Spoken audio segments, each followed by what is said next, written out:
Earlier today, MLAs debated a motion calling on the Minister of Culture, Arts and Leisure to officially mark the 150th anniversary of the 1859 revival. The what? Yes, many might ask, but 1.5 centuries ago next year there was an historic outburst of religious fervour in County Antrim that spread throughout the land. Francis Gorman stepped back in time to find out more. There's a grand time coming, oh brother dear. The 1859 revival was a time of evangelical enthusiasm. One Jesus will take us here. It happened because, first of all, these people were praying for revival. There'll be no more pardons with friends again. You had trances, you had visions, you had people being temporarily struck dumb or blind or paralysed. Prostrations under the weight of their sin. Here we are outside Connor Presbyterian Meeting House in County Antrim, often said to be the seat of the revival. It was during the ministry of the Reverend John Hamilton Moore that various young men began prayer meetings in Upper Tanny Brake, Lower Kells and elsewhere within the parish. After Kells and Connor, the next place to be affected by the revival was a Huckle. Two places of focus were Trinity, second to Huckle, and first to Huckle, round the corner. Frederick Buick was minister of second to Huckle for a very long time. He wrote a report for the Presbytery of Ballymena pointing out the benefits of the revival. The minister of first to Huckle was David Adams, in fact a mid-Antrim man. The most memorable thing perhaps in the local tradition is that the gallery of first to Huckle tilted because of the great weight of bodies during one of the revival meetings. It was outside his meeting house in the middle of the diamond that James Bankhead, a local man, was remembered as having been down on his knees praying fervently that he might be delivered from his sins. It spread very rapidly to the mills and factories and bleach greens of County Antrim, even affecting the 12th of July in Ballymena, where 6,000 Orangemen, according to reports, cast aside their sashes and their party tunes, sang hymns, and there were many conversions that day, according to the report. They talk about this being the work of God. This was the year of grace.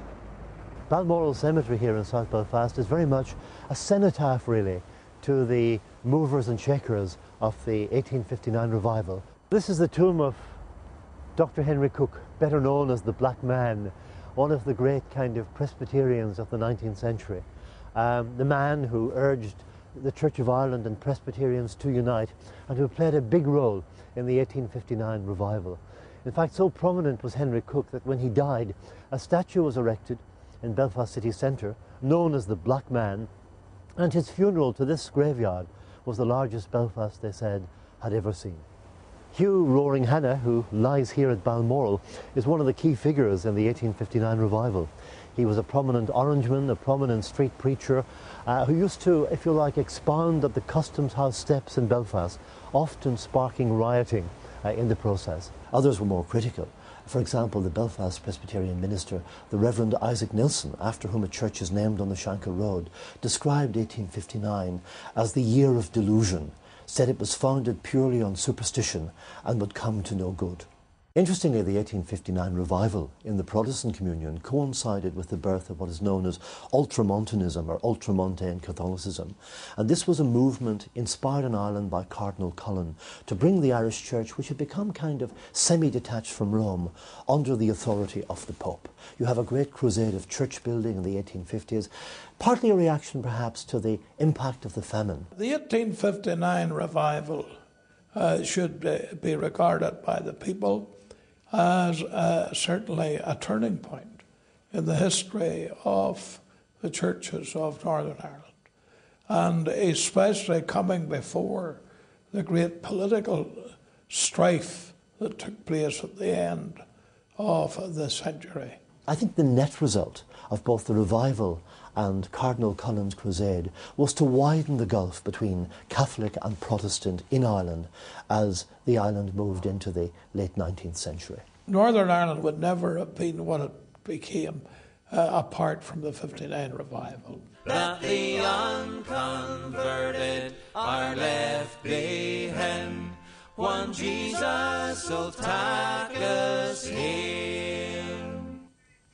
Well, the debate today was very measured, but there was some scepticism, mainly from the SDLP. Sinn Féin made only one very brief contribution, and that was to offer support. But as the Culture Minister outlined the plans for the anniversary, Declan O'Loan questioned whether the Chamber was really the place to be discussing the merits or otherwise of religious movements. The Mid-Antrim Museum at the Braid is planning an exhibition for late 2009 which is entitled Divine Inspiration, Remarkable Objects Reflecting Faith. Now, in addition to that, the Honourable Member, I'm sure, will be pleased to know that as a result of his motion, some information has come to the Department about other religious groups holding events to mark the anniversary. So it is obviously the case that the motion and the event of themselves are generating events that will mark this very significant and notable landmark in our society. Yes, I will, yes. For doing that. And I'm going to maybe it'll surprise some people, because I'm slightly surprised by his remark when he says that the department doesn't do religious commemorations. Well, I'll come to that. A member earlier on said that, with reference to this, that a politician saying that we don't do God. Elected members in any legislature are very entitled to have their religious views. And in my view, they're entitled to bring those religious views to bear on how they examine social issues. But I think a lot of members here have been very confused today in how they have spoken. They have quite rightly brought evidence of the significant event that the 1859 revival was. That's relevant because that's the test as to whether it was at the time a major social event, and therefore now an event of significant historic proportions, which deserves commemoration. And to me, because it was a significant historic event, and I've been already involved some years ago when Ballymena Borough Council put up a plaque to mark the initial location of the revival, and I attended the function in the local Orange Hall, because it was a significant historic event.